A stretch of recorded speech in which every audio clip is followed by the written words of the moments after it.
Hello friends, రేపటి promo episode ఇప్పుడు ఈ వీడియోలో చూడండి. ఇక అక్కి గౌరీ ఇంట్లో ఉందని తెలిసి యాదగిరి చాలా సంతోషపడిపోతాడు.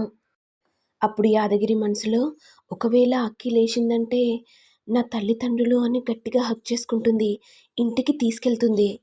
ఇప్పుడు ఎలాగైనా సరే జెండే సార్కి ఫోన్ చేసి గౌరీ శంకర్ వాళ్ళింట్లో ఉన్నారని చెప్పేద్దాం.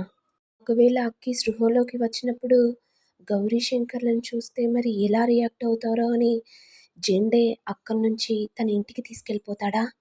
జెండే అనుకుంటూ అక్కి సృహలో లేనప్పుడే ఇంటికి తీసుకెళ్తాడు.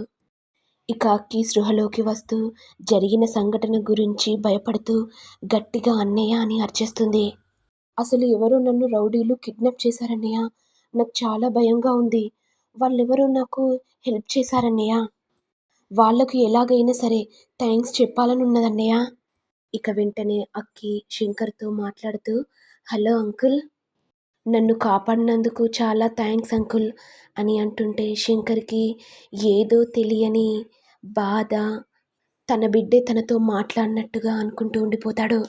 ఇక శంకర్ మాట్లాడిన తర్వాత గౌరీకి ఇయ్యగానే, హలో ఆంటీ, మీరు కూడా నన్ను కాపాడినందుకు చాలా థ్యాంక్స్ ఆంటీ అలా మాట్లాడుతూ ఉంటే గౌరీకి కూడా ఏదో తెలియని బాధ, తన కూతురు తనతో మాట్లాడినట్టుగా గౌరీ అనుకుంటూ ఉంటుంది. మరి నెక్స్ట్ ఎపిసోడ్లో ఏం జరుగుతుంది అనేది చూడాలి. ఇక ఇంతటితో రానున్న ప్రోమో ఎపిసోడ్ ఎండ్ అవుతుంది. మరి మీకు వీడియో కనుక నచ్చినట్లయితే లైక్ చేయండి, షేర్ చేయండి, సబ్స్క్రైబ్ చేయండి. Thank you all.